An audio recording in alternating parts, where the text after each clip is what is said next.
call to order this meeting of the Somerset Berkley Regional School Committee at 6:02. Due notice having been posted.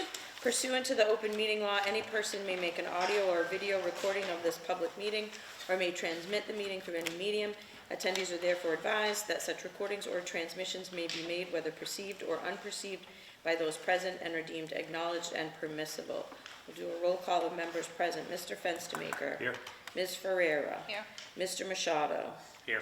Ms. O'Brien. Here. Ms. Solomon. Here. Mr. Ferreira is not. And the chair is present. Also with us this evening, our Superintendent of Schools, Mr. Jeffrey Schoonover, our Director of Business and Finance, Mr. Arnold Taro, our Director of Curriculum, Ms. Elizabeth Haskell, and our Principal, Dr. Brailsford, is here, and also our Recording Secretary, Robin Vaccaro. Could I ask you if you're able to please stand for the pledge?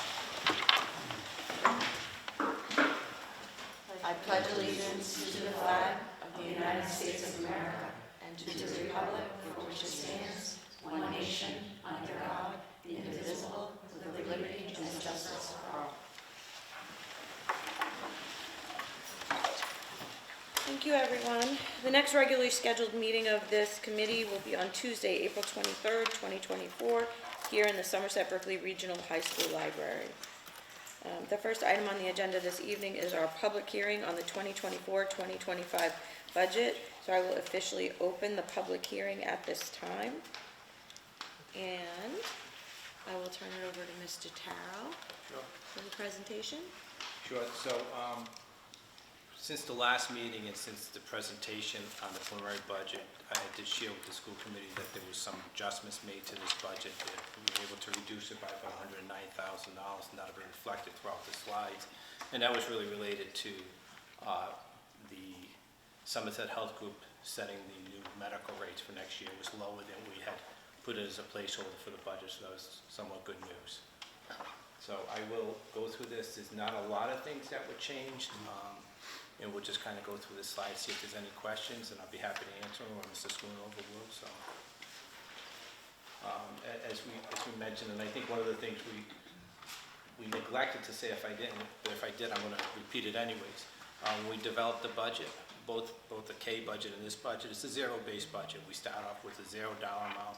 We figure out what staffing needs are, what the enrollment's going to look like, and what's going to drive this budget discussion, and how we need to get where we need to get at this point in time. So it's based on student enrollment and based on needs.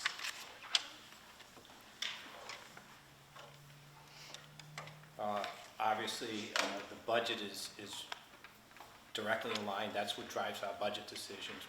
It's tied to the strategic plan, and that's been our primary focus.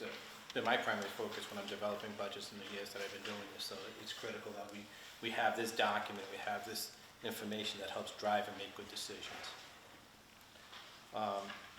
I'm not going to read this to you, but basically there's a lot of process that went into this. We submit the budget to the building principal, and also the content coordinators. Content coordinators put a lot of effort in putting this budget together. They gather the information they need, and then on a regular basis throughout the budget process, we have continued conversation with the building administrator. We meet with our content coordinators. We get feedback from them. We figure out what they need within their programs. With the assistance of Mrs. Haskell and Ms. Ashton, we'll look at what the needs are, what we may be able to purchase this year versus putting it into the operating budget, and make sure that they're getting everything they need within the classrooms. We look at projected revenue. What revenue is coming in? What does that look like for us? Because that's going to be another factor that we have to kind of take into consideration when building this full budget. Chapter 70, as you're aware, we're not getting a lot of money this year. We're getting the minimum of $30 a student, somewhere around $28,000 increase in Chapter 70 revenue. And you'll see that shortly when we go through this. I know Mr. Schoonover spends a lot of time with Mrs. Haskell and Mrs. Dr. Brailsford as far as the program of studies and what does that look like and what we can offer, what's working, what's not working. So that's a lot of consideration into that. We review operational efficiencies, what we can do better. And operational efficiency, not just from a finance perspective, but actually what we're doing in totality around the school district. And then part of the discussion is facilities. how do we make sure that we maintain this building and keep it in the condition it is to make sure it looks new as you walk through the building and outside the building. We do a pretty decent job, the maintenance crew does a pretty decent job as far as making repairs right away to the building and making sure the areas that need to be repaired are repaired right away, so.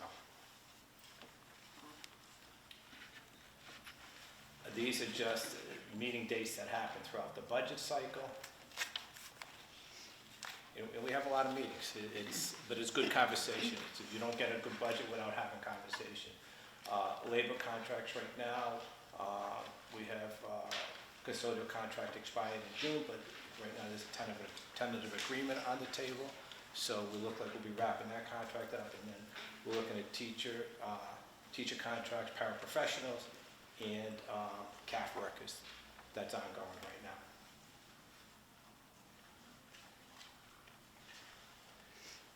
Like last year and the year before, and actually probably, I think it's probably the past 3 years, Mrs. Gunova, with the Student Opportunity Act. It started in 2020. Oh, okay, so, you know, that's, again, still a factor that we have to take into consideration when developing this budget, so.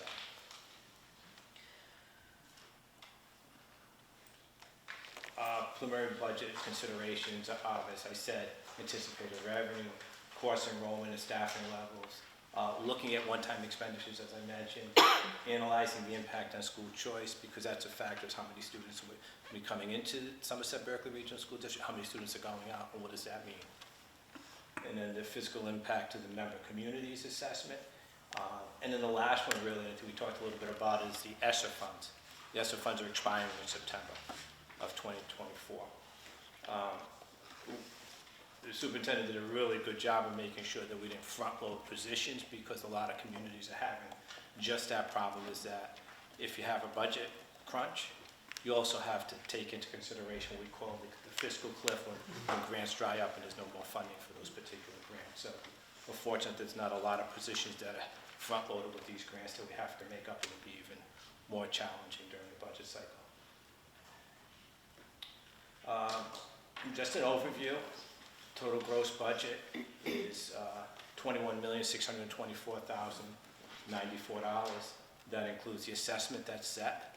The assessment for capital is set by the bonds that are issued, and that's a slight adjustment this year over the previous year. The total operating budget, the net operating budget, is up by 3.23%. Looks relatively good on the surface. When we get to the assessment sheet, I'll go into a little more detail and keep that number in mind. Relatively modest increase of $600,000, but you'll see how the assessment shifts. We talked about competitions, transportation. We look at all types of areas within this budget. Where can we save? What are we doing? What can we change? There's continued conversations about out-of-district placement. How many students do we have right now? What students are we monitoring? Are there students that are graduating or we call it aging out, they've met the age requirements and are no longer within our operating budget for out-of-district tuition? Those are all taken into consideration. In addition to that, we look at using circuit breaker funds and IDEA. Those help offset the cost of out-of-district tuition. We're continuing the implementation of innovation pathways in those areas. Again, we talked about revenue and how we use revenue and what the differences are within our budget. School choice revenue for FY25 will be down by $68,000 compared to FY24. So that's a little bit of a hit. In the regional transportation bonus is going to be increased by $27,000. So we got a decrease in $100,000 for circuit breaker, a decrease in school choice, and an increase in regional transportation. The net of all those adjustments are about $94,000 or $97,000 to the negative. So we already, our revenue net is going to be about $97,000 less than what we had for FY24.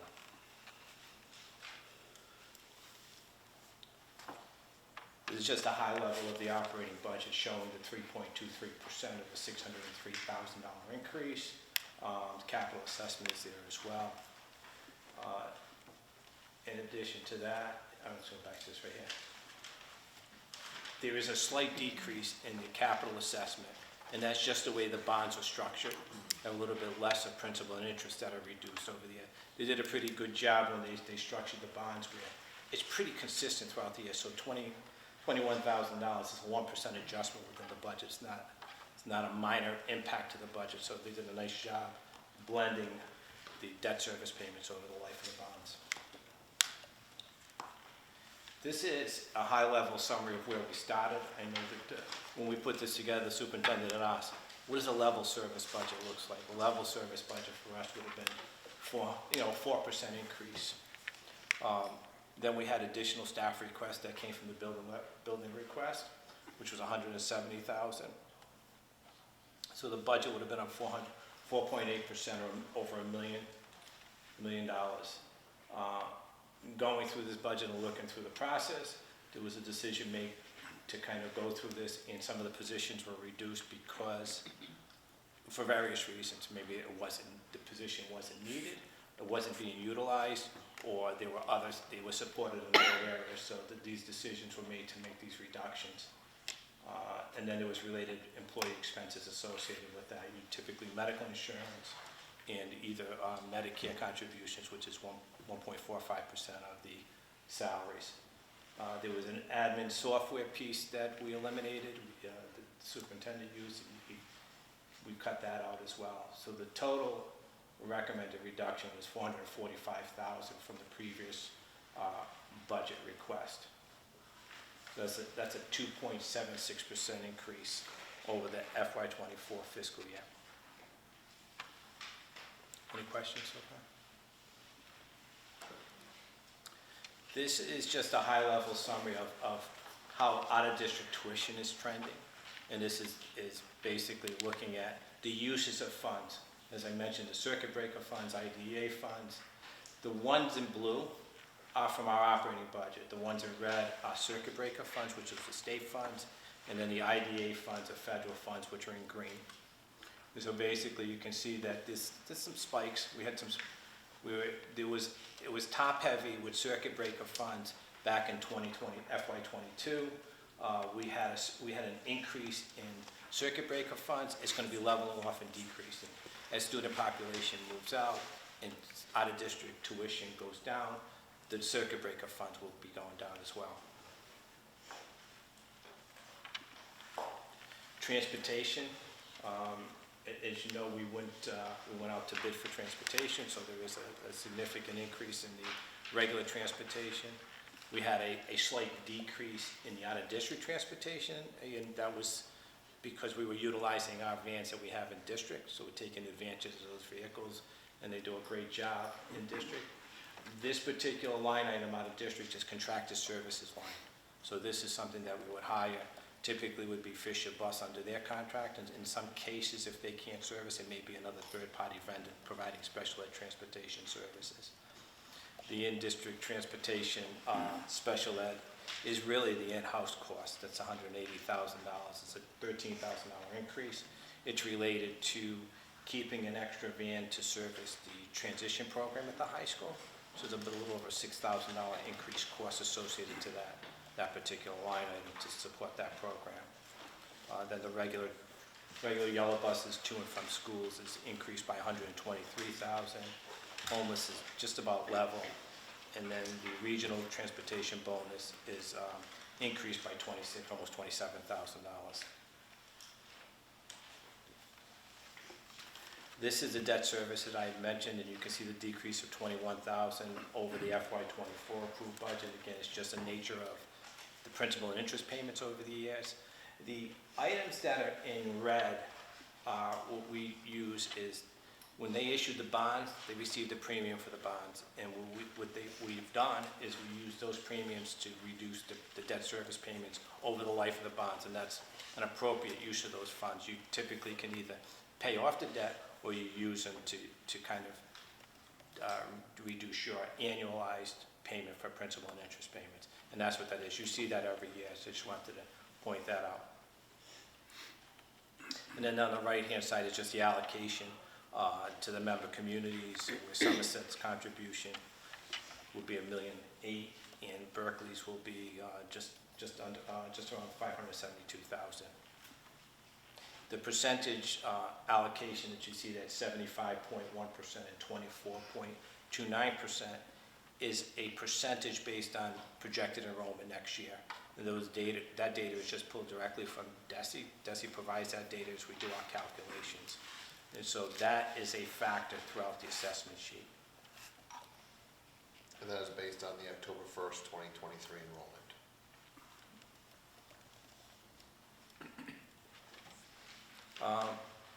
This is the preliminary revenue source. It shows you that our total increase is going to be $552,000 as far as the member communities. We have $28,000 in Chapter 70 money, as I said, and that's the $30 per student. And then we have our other miscellaneous revenues. So we have ESSA, which is a federal grant program, which is a title grant, IDA grants. I think last year or the year before, there was a couple of these title grants that weren't included in this budget presentation. I added them in this year to make sure we're showing all the grant allocations. Obviously, past couple of years, there were some reductions in student fees for either performing arts or parking fees. Those are reflected in this particular budget based on our best estimates, based on participation. The next slide is really just a DESE calculation. It's a formula that they use to determine what we're going to receive for additional funding. It also dictates to us, tells us what the base foundation is for education. It'll give us also what the minimum local contribution requirement is for each of the member communities. And that's part of our factor when we have to determine the assessment sheet. So that goes all into the calculation.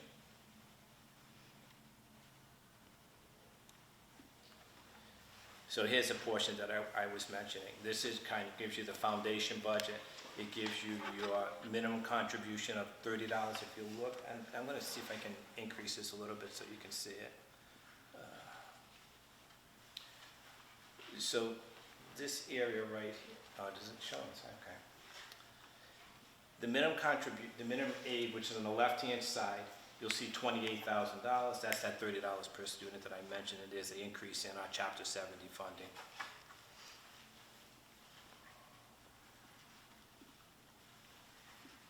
And then it'll give us what the minimum aid adjustment is, if there's a decrease or increase. So I have to basically do this for both Somerset and Berkley. It tells us what the contributions are, and that information is plugged into our assessment sheet. Factors that go into the community's preliminary assessment, which is the minimum local contribution, as I mentioned. Right now, Berkley was decreasing by about $12,000 for their minimum local contribution, and Somerset's minimum local contribution is increasing by $359,000. Chapter 70, as I mentioned, is a factor of, as Mr. Schoonover said, is a factor of the October 1st enrollment. Somerset has 17 less students, and Berkley will have 26 less students based on the data provided to us. The slight enrollment decrease will also have a factor, as I said, into the how Chapter 70 is allocated to the member communities within the assessment sheet. It also has a factor on the assessment sheet, as I showed you, for the capital payments. So that percentage actually decreases Berkeley's by $39,000, increases Somerset by $17,000. The preliminary assessment for Berkley will decrease by $231,000, or 6.46%, where Somerset will increase by $813,000, or 8.03%. Keep in mind that is with the budget that's only increasing by 3.23%. The other factor within the assessment calculation is the out-of-district tuition. It's a factor of what students, what community they reside in. So the number of students that reside in Somerset versus the number of students that reside in Berkley, and if they're attending out-of-district placements, then their tuition cost is factored into that assessment sheet. So here is basically the assessment sheet. There are a number of factors. This is something we have to go through each year. We look at what the allocation is. We first start out, and I'm going to try to make this a little bit bigger, but I think everybody's got a copy but those that are trying to look at it on TV may be difficult to look at. Let's see if I can do it this way. So basically, we start out, top right-hand corner, we start out with a total operating budget of $21,624,094. Then we back out the tuition costs, we back out the capital assessment, we back out the out-of-district tuition in total, and then we back out any use of E&D money, which is the excess and deficiency funds. It gives us a net adjusted budget of $16,920,000. Then we determine what the minimum local contribution is, basis a percentage of the state. Those numbers are plugged into this sheet here, on this line right here. And again, I wish I could point to it, but I can't. Right-hand side where it has $7,512,000. There's a minimum local contribution by member communities. And then we calculate what the assessment is per student. I'm going to just reduce this a little bit. I can see if I can get most of it on the screen. So the base operating assessment is $16,920,126. And then the allocation by member community, as you see there, is $12,695,515 for Somerset. And Berkley is $4,224,611. Then we look at the Chapter 70 calculation, again, a percentage based on what we're going to be receiving. That's the increase of the $28,000. I just seen a mistake here.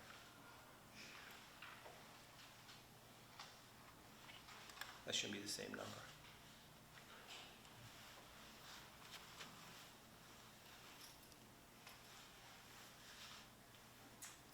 I'm going to have to recheck that number. The minimum, the Chapter 70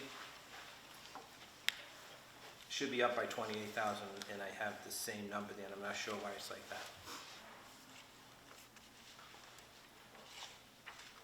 And I can't tell you how many times I've looked at this. That's okay. Why did I have to see it now? Well, I'm glad I saw it. Okay. The amount is going to be nominal, won't have a significant impact, and I don't even know if it's going to be changing the percentage, but I'll take a quick look at it if we take a break afterwards to make sure that you're voting on the right dollar amount. They give you the total operating assessment is allocated, it's going to be $9,795,000, and that's a percentage based on those formulas. The contribution for each of the member communities is going to be $7.3 million and $2.5 million for Berkley for the operating assessment. Then the factor of taking into consideration on the next page is the special ed out-of-district tuition that's allocated back to the member communities based on the students that are participating in those programs. And then we factor in the capital assessment, which is a $2,158,000 that's allocated based on a percentage. And then we get a total assessment of $14,299,456. And then the allocation is $10,941,610 for Somerset, which is $813,000 increase, or 8.3%. And Berkeley's is $3,357,846, or a $231,951 decrease, which is a decrease of 6.46% for Berkeley. And then the numbers on the bottom are a factor calculation that go back up into the top of the worksheet.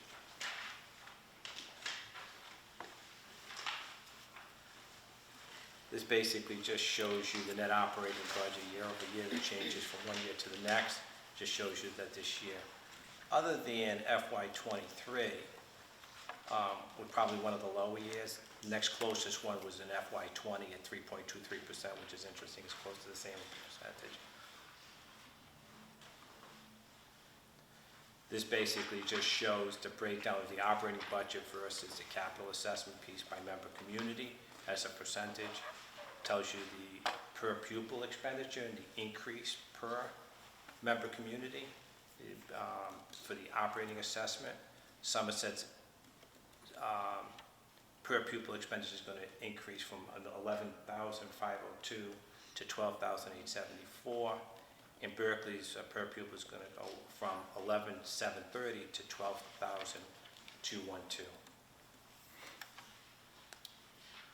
And I mentioned E&D as part of a factor of the calculation. Currently, right now, the excess and deficiency and stabilization funds have their respective balance. The excess and deficiencies is certified in June of '23, and we have to go through the Department of Revenue to get this certified.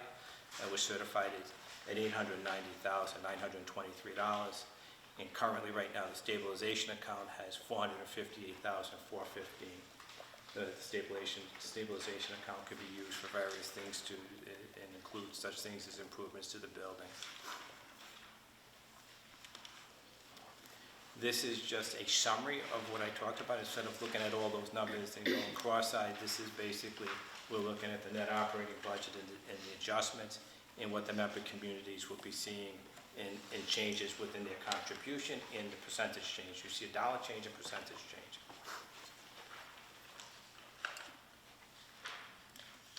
And that is presentation for FY25 budget. Thank you, Mr. Chairman. Anyone have a question? Mr. Machado. I just have a few questions. The percentage of 75.71 and 24.29, is that Somerset and obviously Berkley students? Where are any of the school choice students involved in that number? No, they're not. They're not. No.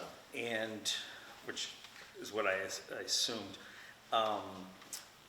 School choice, the students that we bring, that come into our district and the students that we send out, if they're from, what I'm trying to figure out is, one, is it still $5,000? It is. Who should we, as a school district, petition? Because, as you can see, our school costs are going up every single year. But yet, in last year it was $5,000, the year before that was $5,000, the year before that was $5,000, the year before that was $5,000, and you hate to say this, but the year before that was also $5,000. I don't see how, at some point, us taking in students and sending out students, and I understand we're forced because of the whole Berkley K-8 side, but what I'm looking at it is, I understand bringing more students give the students more benefit, more choices and things like that, but at what point do we see, are we losing money? Because right now we're currently keeping programs as is, and we elect to bring students into this district up to a certain amount of number, but are we just bringing those numbers, but it's just costing us more money because it's still $5,000?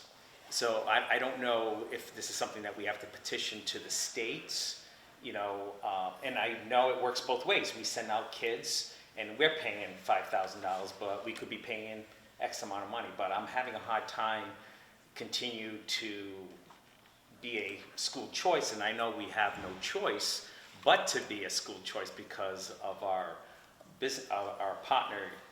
But $5,000, it's tough to see our student costs going up about $700, but yeah, our school choice stays the same. So that is something that is extremely, it bothers me. And then the other thing, with the $30 per student, again, it goes back to those $30 per student, it's based on our enrollment, not the students that are coming in from other districts, I'm assuming. Right. So these students are getting, not only are they coming here for $5,000, but that neighboring town is also getting an additional $30 that we don't. So that's why I'm kind of saying to the state almost, like, I understand you're coming up with these figures and it's way above my pay rate as a school committee member, but as a business person and I'm looking at this, it doesn't make sense to me. That I'm absorbing all the extra costs and the neighboring towns, or the towns, because it does kind of bother me in a couple of weeks when we're coming in here and hearing your recommendation, I want to accept X amount of students. So that is another piece. And the other, and as I mentioned last meeting, obviously, you know, Somerset is seeing an 8% increase. Berkley is seeing a 6% increase. That is just based, just so the people in the Somerset world aren't saying, wow, our assessment is going up, Berkeley's, it's just basically, it's happened before in reverse. So that was another question I had for us. And the last thing about the school choice, how many students in our district in this proposed budget are going elsewhere? How many do we have going out for school choice? Yeah. We have the dollar amount for that. That actually It was what about, increased. it was about a 10 student difference or so, 10 to 15 student difference. So we have, so I don't want to make up a number, how many school choice students we have coming in, mid-50s or so. Yeah. And then we would have about 45 or so going out. It was getting to the point, I know I made that reference, I think, last week at our meeting. You have that there? Well, I have a dollar amount. It doesn't But have- it's, What I'm we looking, still receive more than what we send out. more But than- that gap has been closing over time, as, I think I mentioned this earlier, when Somerset Berkley first started school choice about 10 years ago, we were the only district in this region who did it. And then since then, most other high schools have started accepting students through school choice. So then that, we're still getting more revenue than we have expenses, but that gap has been closing over time. Well, and the other thing, the other reason why I'm mentioning this, because I know like there are districts that did accept school choice like Swansea, and now they are not. They might be doing it again for all I know. This is just based on a couple of years ago. What I'm looking at it is, because we are a school choice, what are we doing to campaign? What kind of campaign can we do to encourage other students to come in here to increase that gap? Because what I'm afraid is that we're accepting school choice. Granted, we're only getting $5,000 and we're not getting any more, but at some point, if that number goes down, what kind of programs are we about to lose for our students? So those are, I'm wondering what type of campaign we can do, because I know Diamond does a great job campaigning, you know, and there may be other students out there that, might not know that we're a school choice, but,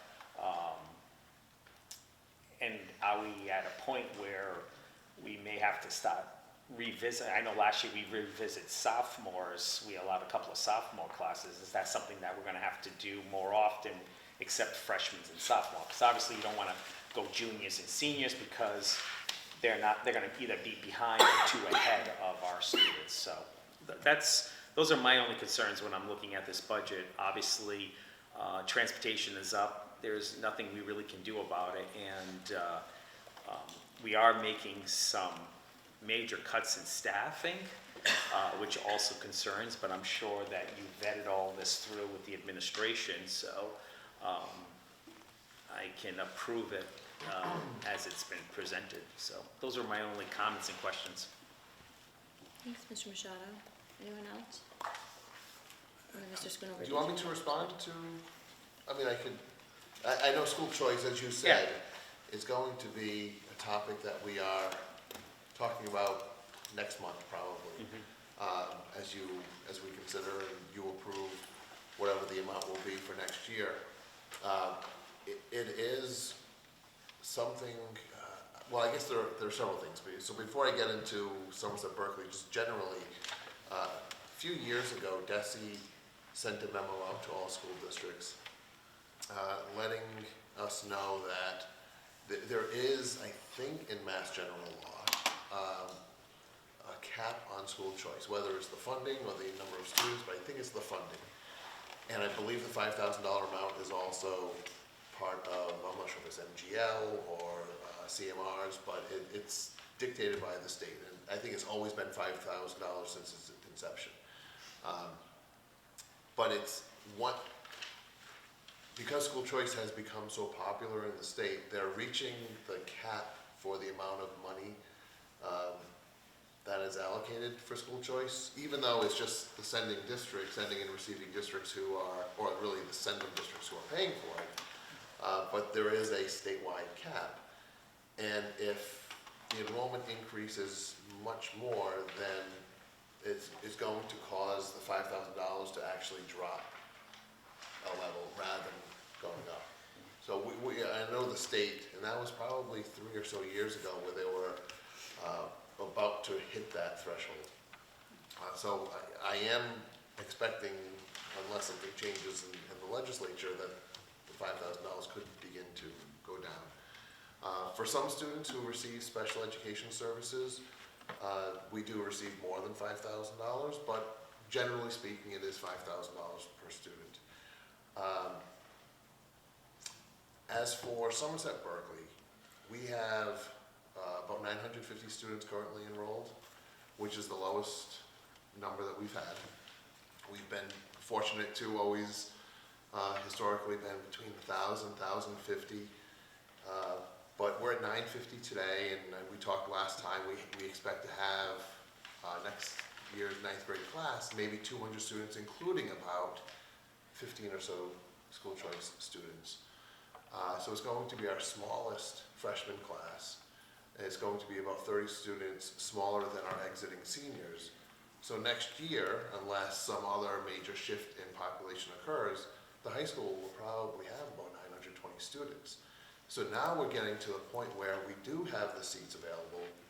So do we look to expand school choice even more to try to maintain a higher level? But then it starts reaching the point where are we hiring more staff to maintain that, and then the $5,000 does not, we're losing money. Right now, as it is, I don't think we are. Even though it is $5,000, averaging 10 to 15 students per grade level, they're really occupying extra seats that are already open in our classroom. So it's not like we have to offer more sections in order to accommodate the students that we have. We've been very mindful about maintaining that 10 to 15 student level per grade so that we are not forced to open up other sections or classes. And having those 50 to 60 extra students also allows us to maintain some of those AP classes and so on. So I don't think we're at that point where I would really want to step away from it, because it is benefiting us, and no matter what, we're still going to have 40 to 50 students who are going out. So then that would just be a loss of $250,000 or $300,000 annually. Let's see. School choice sending 207 for next year. $207,000 is what we're sending out, and bringing in 289.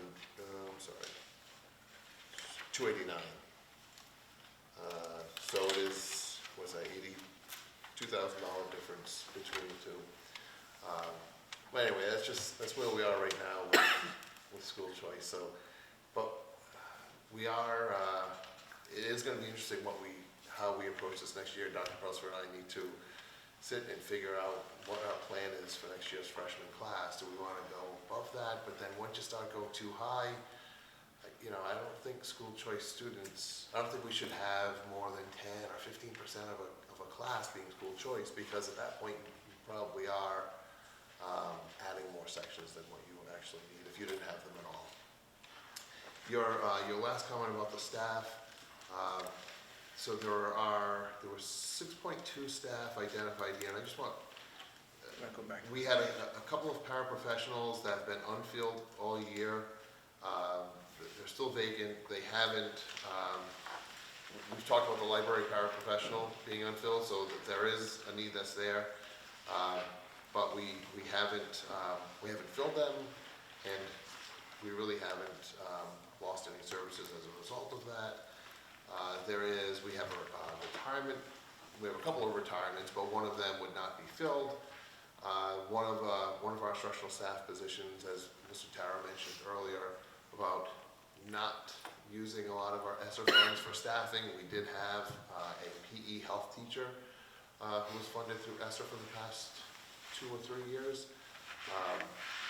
So that position, rather than putting it into the operating budget, would be eliminated, as we've said all along.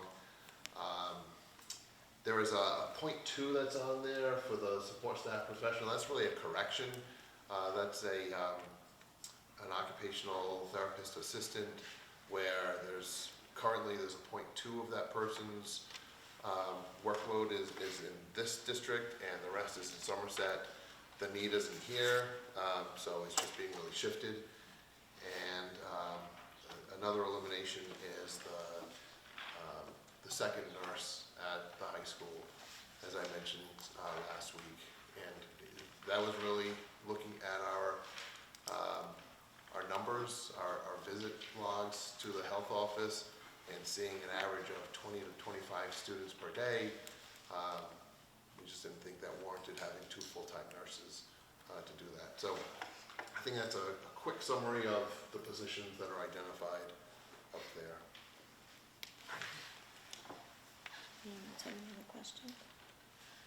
The only thing I would maybe add in terms of staffing is that, although it's not reflected in this budget per se, if we look back over the past few years, at least my memory won't be exact, but we have added positions, multiple positions, right? So we've added an assistant principal, at least one adjustment counselor. I think a Adjustment school- counselor, guidance counselor last year, those right, positions came in. Some para special position. education staff, and we've been expanding. Last year, I think we added, it was either last year or the year before, another job coach to help with our transition program. Yeah, in school suspension, as a position, thank you, Mr. Taro. But yeah, so we We definitely added a have. bathroom monitor in the Right. COVID. So I just want to say, like, this is 1 year, right? And I think one of the things that has been done very well is to look at what the needs are at the moment. And in some cases, there, we've, I think, focused a lot, and for good reason, on in-district special education and sort of fortifying those programs through staff and program, and hat tip to Ms. Ashton for doing that. So I think that although, the word cuts is never one that anyone ever wants to use, these are thoughtful. In some cases, we're operating without them being filled, so the cut is to the budget, but not to present services that students are receiving. And I think we always just have to be mindful that along the way, even with very responsible budgets in the past, that we have made a concerted effort, and I think we've added several positions that directly impact teaching and learning and student support, being cognizant of, in particular coming out of COVID, the increased social emotional and sort of health needs of our students. So I just want to sort of say that we always have to be mindful of what has happened in the past few years, in particular when we're talking about staffing, because I think we are actually, I said this I think at the last meeting, if you look at some of our neighboring towns who are looking at really significant cuts, some of that is that they leaned into ESSER funding for staffing. So I think we're relatively fortunate, I think because the superintendent, Mr. Taro, and their leadership team have been very mindful and deliberate about planning for this, so that we're not facing a fiscal cliff that some other folks are, and we haven't built in structural deficits that other folks are facing. So I just want to point that out. Thank you.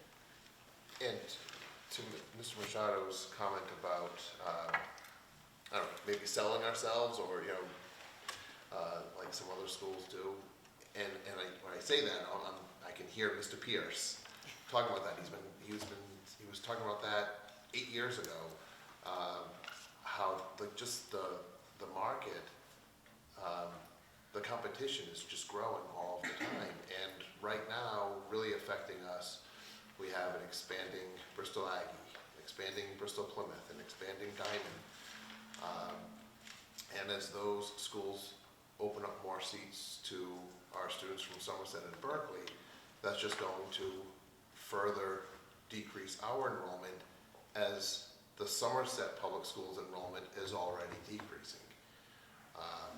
So we will see in the next 5 or so years, the enrollment of this high school could very well be 850 students, 800 students. It will drop, and if maybe not 5, certainly within 10, unless something significant changes. And then when that happens, he said, we don't like to look at cuts, but when you lose 20% of your students over a 10-year period, there is a significant reduction in the programs that we can offer students, or just in the staffing and all those positions you just alluded to. We'd have to look at those to see, do we have a full guidance office that we currently have if we have 800 students? Do we have 3 assistant principals with a school of 800 students? And we'd have to look at all of those positions that we've added, as well as the staffing in every department. That's 5 to 10 years down the road, but that'll be here before we know it, unless something changes. Maybe our middle school will help, increase enrollment, bring some more families in, and help maintain some of that, but we'll see that in the next couple of years, as well as the project that's happening in Berkley as well. Or hope to be happening in Berkley as well. Does anyone have anything else? Okay. In that case, what I'll do is I will close the public hearing on the FY 24-25 budget at this time, and I will open the floor. The next item on the agenda is public input. If you'd like to participate in public input, please just come to the podium here. Please state your name and address or affiliation, and then we ask that folks limit their remarks to 3 minutes, please, give or take. Does anyone wish to speak? Public input? Going once, twice? No? Okay. I know some of you folks are tired of hearing me talk, but We love you, Keith. what was that? We love you. Hi, I'm Keith LaRue. I'm a high school teacher here at Somerset Regional High School. My question is my first time I've been to one of these things, so this is really cool. I agree with a lot of what I heard. I think there are some really good points here. My concern is just as a teacher, Victor and Mr. Schooner were saying, is that it seems like, costs are going up in a lot of areas, enrollment is down, but then obviously that makes it very difficult for the budget to work. But my concern, as a member of the faculty and kind of representing members of our school district, is it feels a little disheartening that it feels like while the costs of everything are going up, the district is almost treating it like the cost of teachers are going down. Because if we look at, just looking at the last few years, the teachers have been effectively taking pay cut after pay cut after pay cut. And I know on the first few pages of this cool packet, objectives 1 and 3 are to, deliver engaging, relevant, and authentic learning experiences, and to maintain healthy, secure, and safe facilities for impact teaching and learning. And I'm curious what the district's long-term plan is to make these things happen when we are pretty consistently lowering our standards for our teachers. We're offering less and less, in these budgets for them. We're asking more and more from them. When you have a district that makes, when you have a district whose teachers make less than 85% of the state, it's really disheartening, because it feels like it's going to be very difficult to make those things happen. When we're giving up these electives, when we're giving up, all these courses, when we're giving up these positions, and like Mr. Schooner said, the class sizes are going down, so we can, that kind of goes along with cutting positions, which to some extent I do think makes sense, but also that almost seems like a good thing, because now we're reducing our class sizes, right? And we have all this research and studies from years past that show that smaller class sizes help with student growth, and we want to be a school that kids choose over going elsewhere, right? We have all these kids in Somerset who are choosing to go to Bristol Aggie or BP. We want them and their families to look at Somerset Berkley like it's a great option, and it feels like we're really kind of, you know, selling ourselves short by not being competitive with the other schools and districts in our area, because we can have the most beautiful building in, you know, a 20-mile radius, but it doesn't mean much when you don't have faculty that are skilled and trained to fill them. So my question is just, what is the district's plan? Because I'm looking at all these numbers, and it's like, you know, the budget's gone up 45% since 2016. It looks like teacher salaries have only gone up like 19%, and when you account for inflation, it's like an 11% pay cut for the teachers. So just what, does the district have a plan, either for this year, the coming years, or anything, to combat that? Because things just seem like they're getting worse, and it feels like we're going to end up in a position where it's going to be really hard to get teachers in here when everywhere else is a better alternative. Thank you. This is the point where we listen. Thank you. Is anyone else for public input? I have something, it's not budget related. I know many of you are members of PPAC, but yesterday I got my renewal from PPAC, but they had this report of the community, and what was great is actually seeing Somerset students throughout this book when they were performing at PPAC. So it's just always nice to see our students being acknowledged, even in a theater world from PPAC. So kudos to the kids. I don't know if I got extras, but feel free. So. That's fabulous. Thank you, Mr. Machado. Okay. The next item on the agenda this evening under business and financial would be the approval of the use of the alternate assessment formula.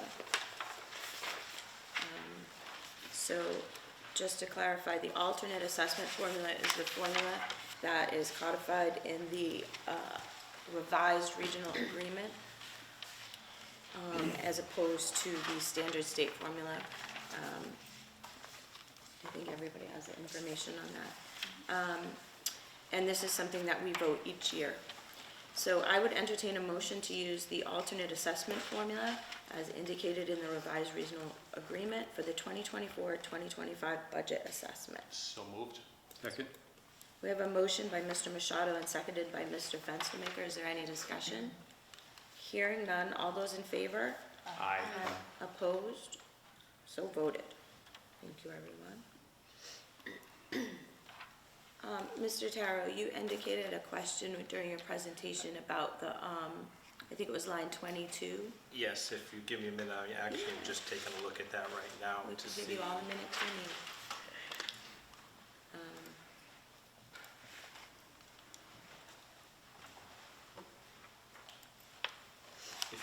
Can you go on to the next agenda? Yeah, we can. It's a lot of pressure. We to just, do what everybody's looking at. we're just gonna sit here and stare at you, no? So let's move, we're gonna pause that because the assessment, figures are in there and we wanna make sure we have everything correct. So we will come back to that. So the next item on the agenda under new business is the approval of the 2024-2025 school calendar. Mr. Schoonover? Okay, so hopefully everyone's had a chance to review this. I won't deliver a sort of month-by-month review of this, but just highlight some things, particularly perhaps some changes.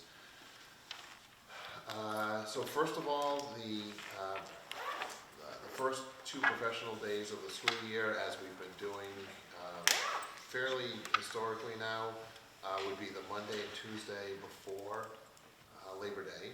So that Monday and Tuesday our teachers come back, which will be August 26th and 27th, followed by the 2 initial days of school for students in grades 9 through 12. Unfortunately, it's now been a problem for several years in a row, I would say here, or at least it seems that way, where the first Tuesday in September is a primary election day, and with the election in November, this September 3rd is a primary election day. So this, we don't want to not have school for students already that day for the high school, and that sets them apart from the teachers on the pre-K to 8 side, and we like to keep those teachers and within that same unit together. So anyway, that would be an early release day for students. But then you can go through and I can't remember if it was with this committee or the Somerset committee where I highlighted the early release days, the contractual early release days, and was that a Somerset? Somerset. Okay, that was a Somerset thing, sorry. I remember. So, here there are a number of contractual days for early releases, but there are 4 that are not, that are deemed here for early release for professional development, and those occur at the end of September, the end of October, in January, and then in March. And we've been working with that schedule now for several years, along with having the full day for professional development in November, which you can see is November 5th. Let's see, a big change for this year is around the Christmas, New Year's break. We are going with, or my proposal is to have a 2-week break at that time. Instead of returning, historically, schools come back on January 2nd. January 2nd is that Thursday, so rather than having the Thursday, Friday, my recommendation is for teachers to return the following Monday, which is January 6th. So that does allow for 2 full weeks for families, for students, between the holidays. And this, moving through here, I think the only other real change that we have is just last week when we identified with the members of the STA when the parent-teacher conference would be. It's up a little bit sooner than it typically is. It's usually around the 3rd week of October, 3rd or 4th week of October. This year it's on October 8th. And it's going to be a no-school day for students. And conferences will exist from roughly 12 to 7. We'll have an afternoon window, early afternoon window for virtual conferences, and then a 3-hour window in the late afternoon, early evening for in-person conferences. And by doing that, we eliminated 2 early release days for students. I know that was a concern that Mr. Machado has raised a couple of times.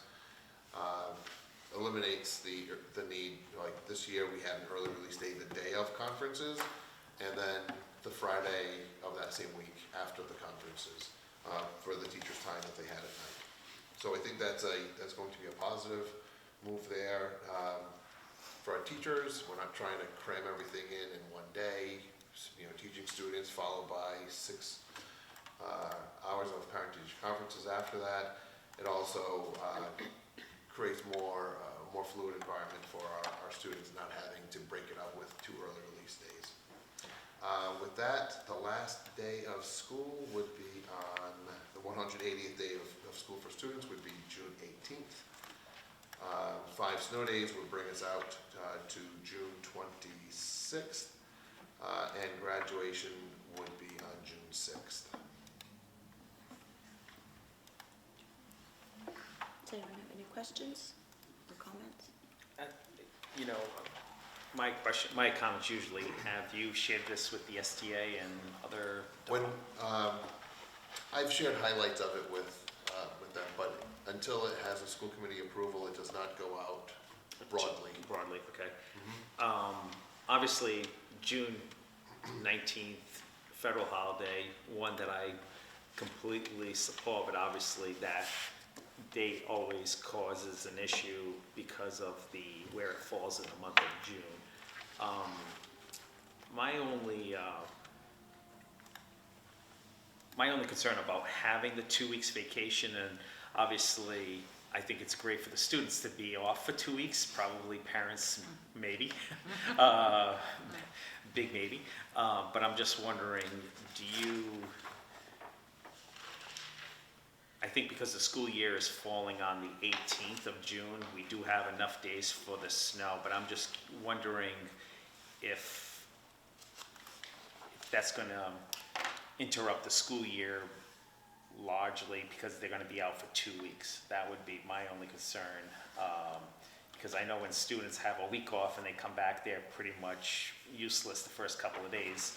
Teachers' words and kids' words. But I'm just wondering now 2 weeks. But I've shared that part of it with many teachers, and I went around to students as well. And teachers from, I know this is Somerset Berkley, but from all 3 levels, I didn't find anyone who didn't support it. I went into some classrooms here at the high school when I was struggling with a couple of things on here, whether or not to start after Labor Day because of the primary day, and so I got a lot of student feedback on it as well. And then looking, whatever questions I would ask them, are they in favor of this? And I would tell them what the last day of school would be. And then a couple times they, oh, no, and at one point we're looking at a June 23rd ending, which is literally the last day that we could schedule because we have to have 5 snow days after that, which would bring us to June 30th. And obviously you can't go beyond that. So we were looking at that and whether or not those 2 days, if we brought kids back on January 2nd and 3rd, then June 16th would be our last school day. Giving a little bit more of that flexibility in June. What I do recall, and I don't have the information now, but the last time we had this situation, which was about 8 or so years ago, student attendance on those 2 days in January were quite low. There were lots of families, it wasn't like 50%, but it wasn't our typical 93, 94% attendance across both districts. We had a lot more students who were absent because families took an extended vacation and kept their kids out of school just because of the way it fell. So that's another thing that was kind of motivating me to really look at these 2 days and figure out if it's worth it or just come back that following Monday. all right, and the reason why I was asking is, one, because of that primary election day in September, I was just wondering if it made sense making up the 28th, 29th, making it up on the 3rd, 4th, well, the 3rd, having like freshmen in on that day and then regular school on the 4th, and removing those 2 days from that holiday. But if you're telling me that the attendance after a school vacation week is difficult, then it might, When it was only those 2 days, yeah. it was much lower than what it typically is. Those were my only observations and comments, and just wanted to know how you came up with the schedule. That was it. Anyone else? I just wanted to thank you for including the notations about the holidays so that we're mindful of that. I know that's something we've talked about, so I wanted to thank you for that. Rosh Hashanah, Ramadan, Passover, etc. And thank you for that, but I would thank Ms. Picaro for that. Thank you, Robin. And my only other question was, and I know this has been tricky in the last few years with the primary falling as it does, are there thoughts about, is there still an ability to do freshman orientation on that early release day, or is it we do the summer orientation, or I'm just curious what the thoughts on that are. Dr. Brelsford and I have talked about that and just how that could look. It's okay if you don't. I think it'll be something that we really need to look at and figure out exactly how it should be. But we did, because I think this year was one of those where we had the delayed transition day on the primary election day, and I asked freshmen how that was, and most of the kids I talked to said, we're already here for 2 days, we already knew the building, we already, it didn't make sense to have it on the 3rd day. Like, all right, that's what, we could kind of considered that too, but it was nice to hear it directly from freshmen saying, yeah, it wasn't very meaningful after they were already here and had the lay of the land and everything else. And, so we'll have to figure out what we can do for our freshmen, because we do know that the transition to high school is a key day. And how we can make it easier for students. You know, if we can do something to make that transition easier, we will. Well, it's good to hear that they feel comfortable after 3 days. That's good feedback. And I think there is a step-up day over the summer, right? Has there been a step-up day from the middle school to the? Yeah, everyone's there. Yeah, yeah. So there's, okay, thank you. All right. If there are no other questions, then I would entertain a motion to approve the 2024-2025 school year calendar as presented. So moved. Moved by Mr. Machado and seconded by Ms. O'Brien. Any further discussion? Hearing none. All those in favor? Aye. Opposed? So voted. Thanks, everyone. Next item on the agenda is the approval of the 3-year plan for the Student Opportunity Act. Mr. Schoonover? Sure, thank you. As Mr. Taro mentioned in his presentation about the Student Opportunity Act, this was enacted in 2019. The first time we had to develop a plan was in spring of 2020. And it was supposed to be a 3-year plan at that point, but it ended up being more of a 4-year plan, and now the 3-year extension is now in. And the state did change the process a little bit this year. They I would say simplified it a little bit for us. So you have the plan in place, and this was, developing this was based on several conversations with stakeholders. One, I sat down with Dr. Brailsford, her administrative team, and our content coordinators and other teacher leaders to really look at the data that is behind all of this. The state created a data dashboard for all school districts, and you can really dive in and see rather quickly what subgroups of students are struggling the most. And there was no surprise for us as students with disabilities are consistently the group that has the largest achievement gaps for MCAS. Our students with disabilities have a lower graduation rate, a higher dropout rate, a higher out-of-school suspension rate. The chronic absenteeism numbers, while improving significantly over the previous year, are still significantly higher than it is for all students. So anyway, you look at all of this data and it just points to students with disabilities. This is the subgroup we need to focus on. So we had that discussion, and we talked about, why is this happening? What are some things that we can do? And in addition to that, I gave a presentation to some parents about this, as well as the CPAC. Ms. Ashton and I had a meeting with parents from the CPAC group. And between those different conversations, there were a few common themes that came forward. One of them was about low expectations that students have of themselves, perhaps, lacking self-confidence, lacking perseverance. So there was that, and then coupled maybe with some low expectations for teachers of students with disabilities as well. So if they have low confidence in themselves and maybe not being pushed as hard by the teachers, then that could be creating the achievement gaps.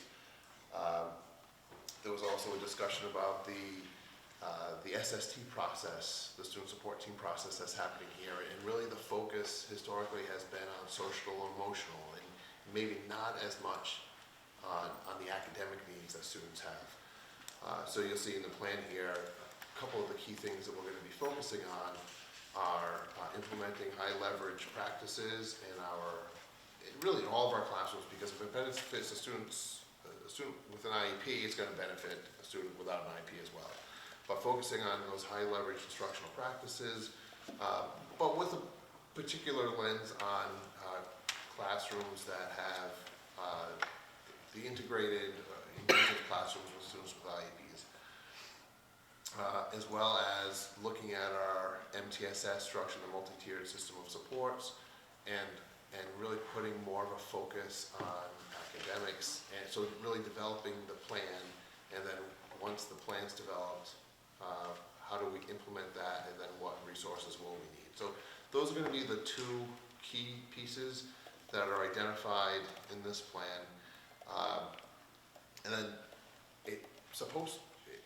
it's connected to increases in Chapter 70 funding. It doesn't say that every single dollar that you got in Chapter 70 has to be, extra money from Chapter 70 needs to be devoted to this. But it's really based on the previous year's Chapter 70 funding for FY '24.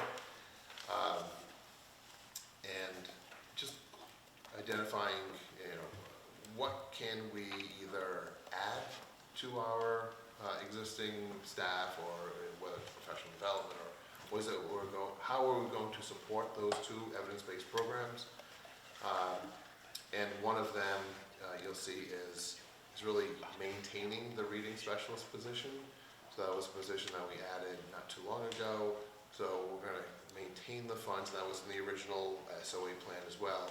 So using funds to maintain that position, as well as offering some professional development over the next 3 years related to the things that I just talked about. That's kind of a high-level overview of the plan. If you have specific questions related to that, or if something else that you would like to see included or something, but well, I'll leave it there. Thank you, Mr. Schoonover. Does anyone have any comments or questions? I just have a quick comment. Who typed everything into I this? did. In Did you this find day- a lot of errors? No. Oh. In this day and age, everything I type is automatically saved. I don't know how nervous you were when I saw every page. You must hit save to save all your work. Did you lose it? I didn't lose anything. It times out every hour, Yeah, I was noticing that. That's no matter that's what. brutal. Right. When you go into the program, it just says that make sure you save frequently. So I would not let the timer get really below 30 minutes before I All right. just did a quick That save. was my only comment when I was reading it this afternoon. I was They're gonna like, say you found a save, typo. save. Just- No. yeah. I wouldn't call you out during the meeting.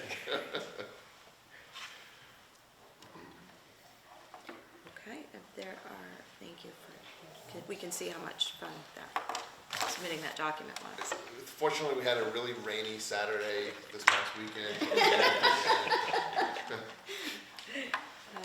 Okay, if there are no questions, then I would entertain a motion to approve the Student Opportunity Act 3-year plan as presented by Mr. Schoonover. So moved. Second. Motion by Mr. Machado and seconded by Mr. Fenstermaker. Anything on discussion? Hearing none, all those in favor? Aye. Opposed? So voted. Thank you. Why don't we'll finish out this section and then we'll circle back. So the next item on the agenda is the approval of the district payment of the DECA student registration fee for international competition. You may recall at our last meeting, we were happy to hear that there are, I believe, 3 students who have qualified to participate in the DECA international competition, which is in California this year. So I would entertain a motion to approve using district funds to pay the registration fee of $194 per student for each of the 3 students attending the DECA international competition. Madam Chair. Before I approve, the advisor mentioned that there may be a 4th. So I'm wondering if we should just change the motion up to 4. Up to 4? Yeah, just in case if there is a 4th individual. Please hold.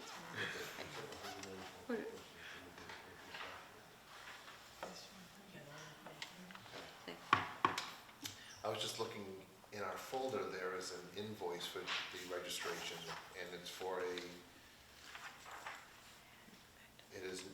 because I think backup last meeting had 194. So we do have 3 students, it's confirmed not to be the 4th, right? And there is, the total registration for the 3 students and the advisor is $155 per person for a total of $629.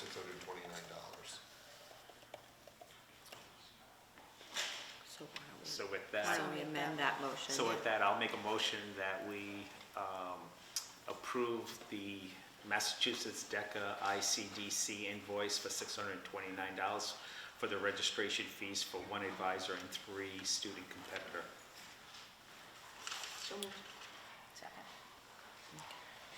Was it you, I actually? made the motion. Motion made by Mr. Machado, seconded by Ms. O'Brien. Anything on discussion? Just, what was it, is it 3? 3 student competitors. 3 students and plus 1 Plus advisor. the advisor, Four is the yeah. advisor. Okay. Anything else on discussion? Hearing none, all those in favor? Aye. Opposed? So voted. Just for clarity, so when you had agreed to cover the cost, we have to capture the expenses in the particular line items that are appropriate for that. So that line item may be over if they have other expenses, but we'll cover any overages. I just want you to be aware that I have to capture it where it should be charged to. Thank you, Mr. Taro. Okay. All right, next on the agenda, we'll circle back under business and financial item 2, approval of the 2024-2025 budget. Thank you, Mr. Taro. I missed the $28,000 for the chapter 7. The money was so large that. I know, right? Thank you, I Commonwealth apologize of to the Massachusetts.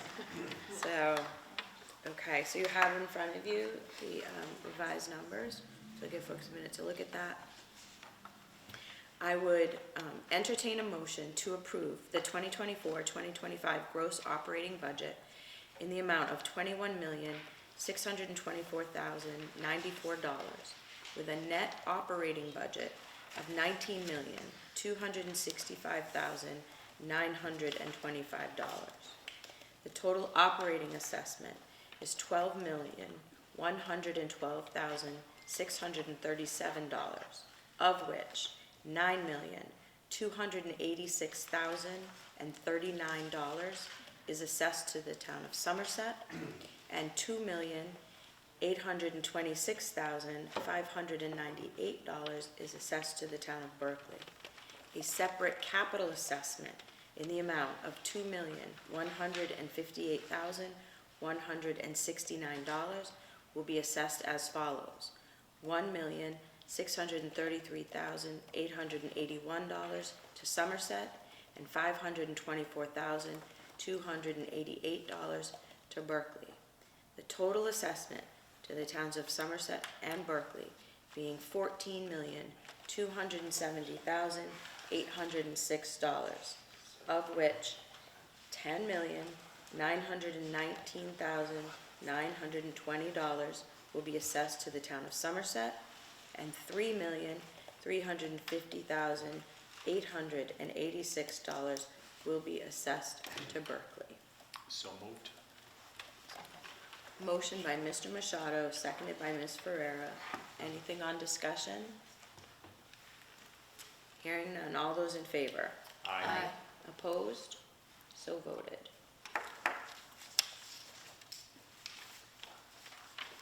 So Ms. Andrews, I know there were some percentages that were shared earlier about what those assessments would be. So maybe it's just, is it worth noting the 2 new percentages Sure. to the towns? Somerset is 7.82%, and Berkeley's assessment is down 6.66%. That's a bad number. I'm sorry. 6.66, that's a bad number. That was an accident. So just to repeat that, so Somerset's assessment compared to FY '24 would be up 7.82%, and Berkeley's assessment compared to FY '24 would be down 6.66%. Thank you for that update. And I know we have said it before, but I will say it again. Thank you very much to Mr. Taro and to the entire team for the incredible amount of work that goes into building a budget that serves our students, our teachers, and is as fiscally responsible as possible, keeping in mind all the obligations of our member towns. Okay, the next item on the agenda, under other matters, informational topics not anticipated by the chair 48 hours in advance of the meeting. The chair has none. The next item on the agenda, action items for future meetings. Anyone have anything? I did have a conversation with Mr. Schoonover this week, but I would just like to know what our district's responsibility is for school nurses in a school. The reason why is in the past I've had former nurses like Ms. Mello would come in and said that it was very important to have a part-time nurse because of caseloads and all of that, but I do have faith that the 2025 average is doable for one nurse, but I also would like to know if that nurse is out, who fills in, if we can't, I know that some schools in cities, they actually share a nurse between schools and things like that. I'm just wondering if we are gonna go with one nurse, and if we can't have a nurse, would it be possible to have a Somerset K-8 nurse cover the high school as well, and maybe making an agreement with, between both districts? So that's what I'm looking for the next meeting, nothing more than that. Okay.